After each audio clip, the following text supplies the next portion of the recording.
Hi everyone, from me, Brent Graham of Goodforthegame.co.za, and welcome to this Tour de France Stage 13 betting preview. We've got quite an interesting stage ahead of us on Friday as we head into the Pyrenees. It's a flat stage, but there are enough lumps towards the end that makes me think the breakaway could stand a chance. We'll get into that just a little bit later, though. A reminder, if you like these videos, subscribe to the channel, hit the bell, and you'll get notified when they upload. And let me know your stage predictions in the comments.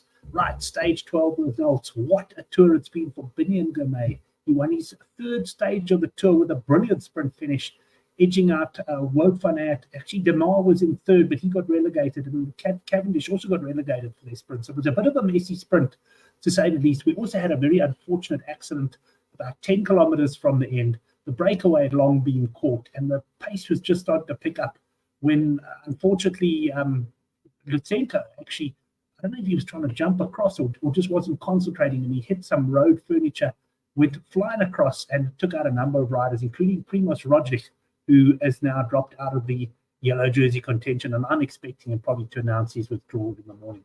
Anyway, back to the sprint itself. It was a good one for Graham, and just want to highlight a couple of guys at the bottom there. Fernando Gaviria, a bit disappointing in 16th. He got his team to work very hard on the stage to bring the breakaway back and set a pace, and he couldn't deliver. But it was one of those sprints where he just got caught out of position, I think.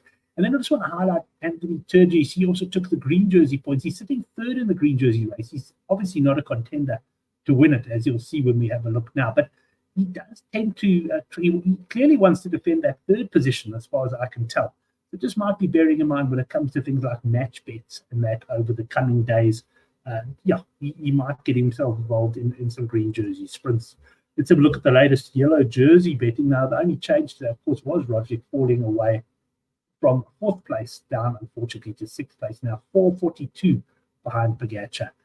Betting's been quite interesting. Vingegaard went into the stage a slight favourite. Pogačar actually leveled up with him with most bookies shortly after the stage, but I see Vingegaard has now shortened into favourite again. You can see they're both very close to the even money mark there.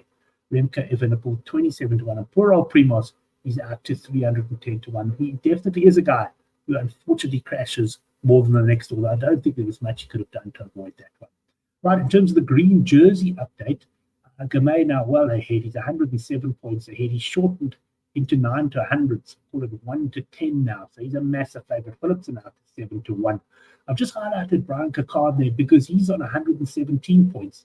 I've got a double ending on him to beat De Maar in this. And if De Maar hadn't been relegated, he'd actually be within a few points of Cocard. But he should be okay now, as long as De Maar doesn't win a stage or anything crazy like that. It's good to see that he's still picking up points.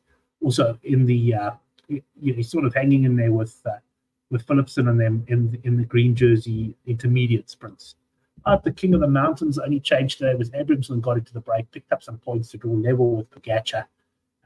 Looking at the betting there, Vingegaard 3-1 favourite, Pogačar just under 4-1. Those are, I'd say, pretty good prices. He's at Boyle Sports. Carapaz 42-5. Ben Healy, he's been in a lot of breaks, and I'm wondering if he won't get into some on the weekend, considering a nibble on him at 46-1. But at the moment, I've got a lot of money invested in the King of the Mountains. I've just got a lot of guys running for me.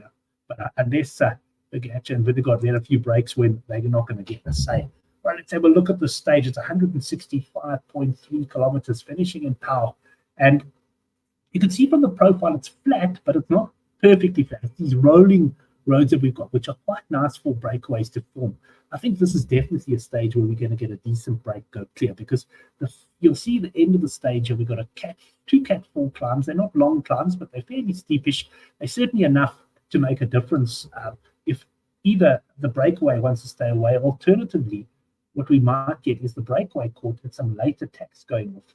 The other thing that I would consider here as an option is that you'll get the teams of the strongest sprinters trying to burn the likes of Cavendish and that off on these hills, and I think there's a good chance they'll do it. So watch out, for example, for Ackerman, who's been riding really well.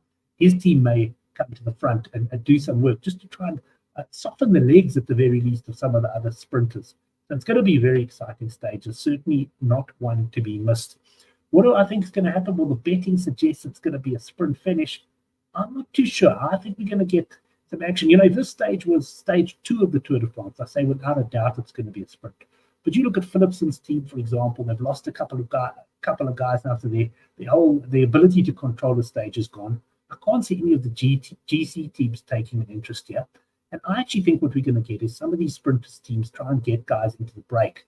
And you'll see from my betting staking plan, I've really gone for some long shots. And we'll have a look at the betting now. So I actually think the break has got a fairly good chance of sticking. If it doesn't stick, I do think we can get a late attack. And you'll see my 1 unit bet today is a man who could win from the break, but also from a late attack, although a lot will depend if he's expected to work for his teammate, Mats Pedersen. I'm sorry, Jesper Philipsen. Mats Pedersen, of course, my green jersey pick crashed out a while back.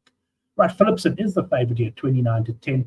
Gamay should also be quite well suited by the stage, 9-2, but I wonder if his team aren't just going to take the view that they'd rather the points go away and he just secures that green jersey.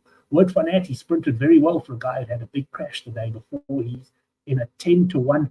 What's a wonder though with van Aert? Is it not perhaps?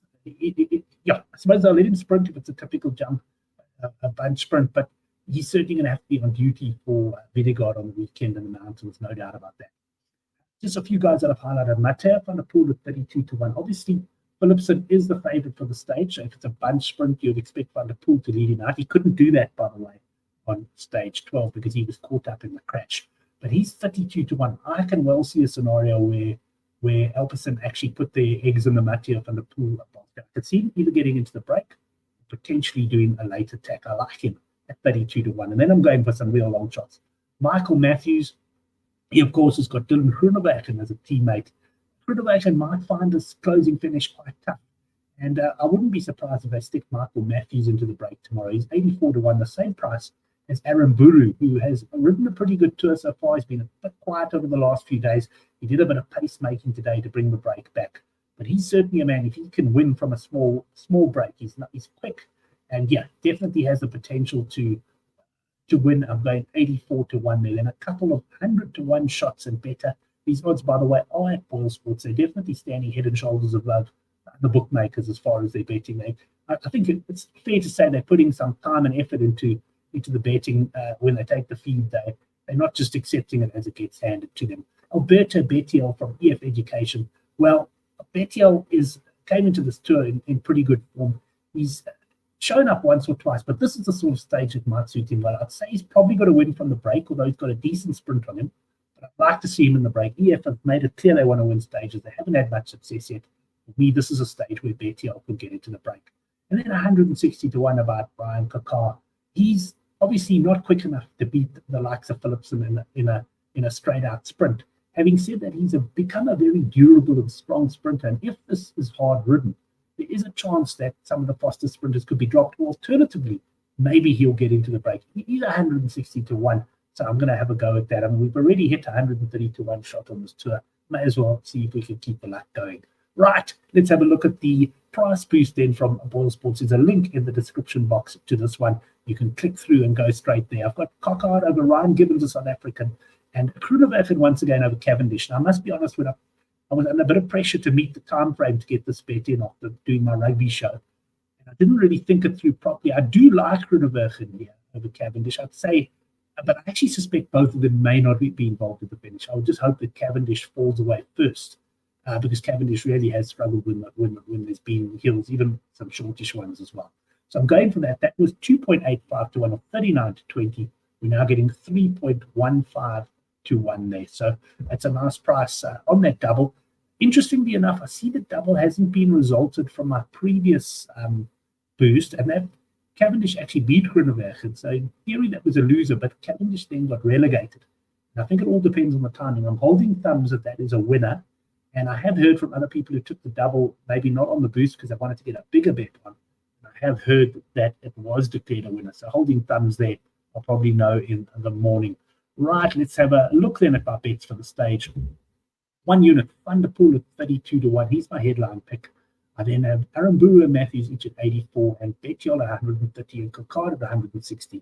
If this was early in the tour and I was either level or down a few units to the bookies, I'd probably just take quarter unit bets, certainly on those bottom 2, even the bottom 4. But I've got a nice kitty there at the moment, so I'm going to throw half a unit on there and let's see if we can hit something nice. There's my 2 unit price boost double. Kokard over Gibbons, Groenewegen onto Cavendish, and that's at 23 to 10. Did I get that price right? I might have got that wrong. I'll just double check that. They're converting to the fraction.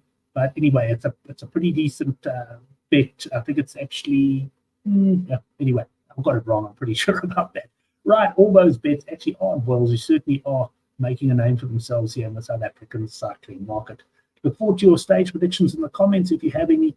And yes, enjoy the stage, and we'll be back Friday night or early Saturday morning to look at our first big mountain stage in the Pyrenees. Enjoy stage 13, everyone.